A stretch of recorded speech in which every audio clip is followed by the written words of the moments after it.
And welcome to the Regis Rangers Coaches Show. I'm your host, Justin Adams, alongside with this guy right here who knows a little bit about the game of golf. It's head coach Lynn Blevins, who has done an awesome job, especially with his ladies, who have taken second in actually both events this year, second in the RMAC Invitational, as well as second in the Western Invitational.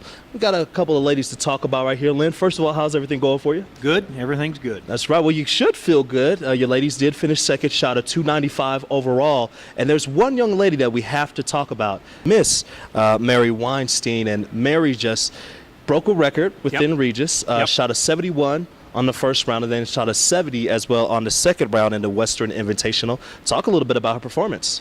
Well, it was, I mean, it is a school record. She beat the old school record. The old round was low round 72, and the low round total was 147, and she shot 141, tied for first in her second event as a true freshman. You just cannot express how impressive that is for her to go out in a field like that and play that well. She is, I mean, she's a freshman in chronologically, but I can tell you experience-wise, she's not anywhere near that. Mary has a special makeup. She is very focused. She is very mature.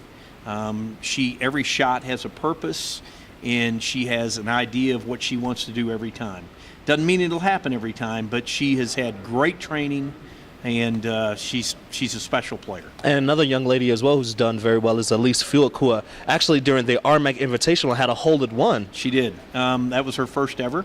That was very exciting for Elise. Elise is, she's one of those talents that she is so athletic that she has the ability to overpower a golf course, and that is such an advantage when you use that the right way. And Elise, again, her potential is just untapped. And I think, you're going to hear a lot of things about her, too, and what she can do with a golf ball. So it was on a par 3, the hole number 5 at Murphy Creek, and it was 154 yards, and I hit my 9-iron. And I remember after I hit that shot, I was like, oh, that's a good one. You just know that that was a good shot, so I thought I would have a good chance of birdieing that hole. And then the grad assistant was walking with me and said, I think that went in. And I kept telling him, you're going to jinx it, and stop. Don't be quiet. You're going to jinx it. And then we get up there, and the people that were watching it said, congratulations, and I got to grab it and take a few photos, and that was really cool. My parents were kind of mad because they wanted to come to this tournament, and I told them not to, and they missed a good one. So, but it was really cool, really good experience.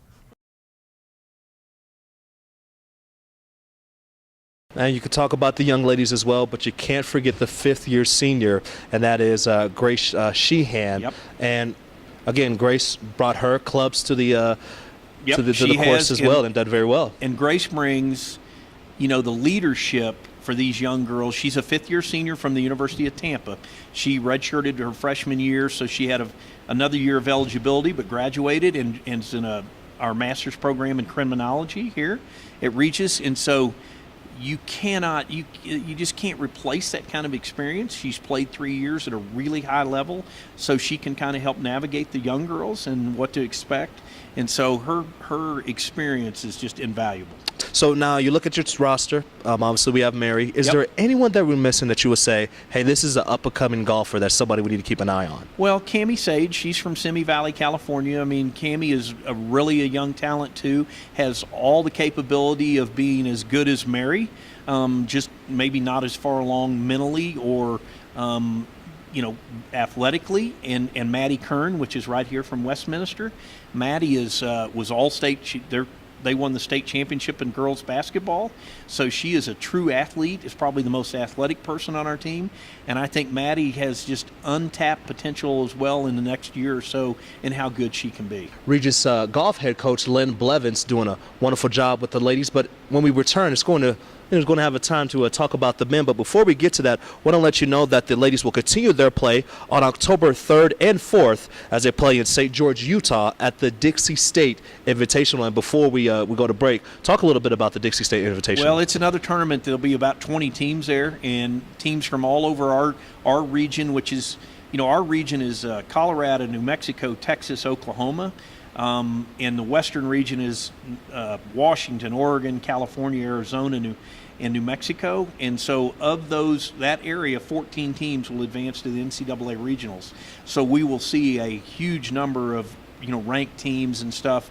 And another finish, if we play like this, another one, we're going to be highly ranked and on our way to being in that 14. So it just all you have to do is have another great performance like you have. Shoot another 2 90s and you bet. Get yourself ranked and everything like that. You bet. All right, well, let's get that done. All right, thank you. We're going to continue on with head coach Lynn Blevins. When we return, we're going to talk about the men's team as well and talk about their progress.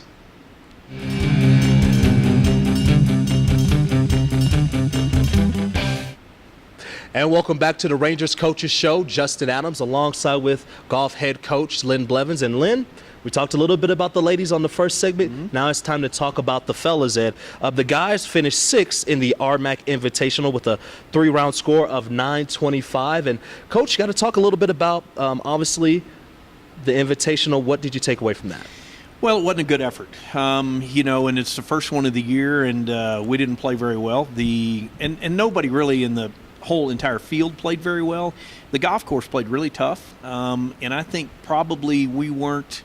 Some of the kids didn't expect those conditions, and we didn't handle the conditions very well. So, you got to learn from that. We'll go back to the drawing board. We'll practice a little bit different and prepare a little bit different and perform hopefully different the next time. As you were saying earlier, not the best effort that you would have liked to see or the best result. Right. But we did have a couple of guys who did stand firm and stand out. Carson Little, one guy as well who finished 12th place, had a day 1 76, 77 day 2, at a 73 in day 3. Yep. You also have Sam McKay and Sam Carson who both finished 19th, tied for 19th. So talk about a little bit of Carson Little and his game. Carson, he's one of those. He's a raw talent that can hit almost all the golf shots. He, there's not many because of his size. He's a big kid. Carson's about 6'1", 190, and has he's got a good short game. He's got a good head on his shoulder. He's a freshman from Portland, Oregon, went to Jesuit High School.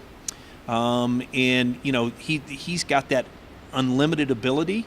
And again, now how he approaches the next year and how he learns and progresses. Also in the first tournament, our number 1 and 2 player did not play in that event. So hopefully this next event, when, they're back, Grant Gavin and Jordan McBrayer are back in the lineup this week, that'll make a big difference for us as well. Well, how does those 2 additions help out your team? Well, it just gives us experience and stability. They are by far the number 1 and 2 player. And so not having them available for the first tournament was, something, but we've got a lot of depth. I truly expected us to play a lot better than we did. We didn't, but, now other guys got experience this tournament. They may not have gotten some other players, which will only help us down the line. Now, before we do run for the end of our show, I have to ask you this, is you have a couple of events initially, and then you have like a 4-month siesta, like in the middle of the winter. Obviously, we get it. You don't play golf in the winter. You throw snowballs. You don't hit things that look like snowballs. Correct. How does your team improve from just that time off? Usually, really, the off season, I could say. How do you keep pretty much the fire under the behinds of these young men? Well, that's the hardest part, to keep the fire, because we do, our fall season and all of the tournaments count the same towards NCAA selection, even though they're 2 split seasons. So it's really 1. But that's when we then spend more time on strength and conditioning. We'll spend more time on technical aspects of the game, maybe swing changes, things like that. And then come spring, hopefully the guys are in a right mindset and we jump right at it. It's the same for everybody. That's what I tell them. Nobody has an advantage. Everybody goes by the same rules. So they just, you suck it up and you get ready and you work on those things to get better. Hopefully you use your time and it's more productive and you're getting better when other teams aren't. Thank you so much for being here, Lynn. This has been really a pleasure. And again, that's Lynn Blevins, the Regis Rangers golf head coach, both for the men and the women's. Again, the men's team this week will be at the Western New Mexico Invitational. That will be September 26th. And as well, the women, they will play at St. George, Utah. That will be on October 3rd and 4th in the Dixie State Invitational. So once again, I want to say thank you so much for joining us on the Rangers Coaches Show. I'm Justin Adams, and as we leave you, we're going to leave you with a couple of events that will happen this week. Have a wonderful day.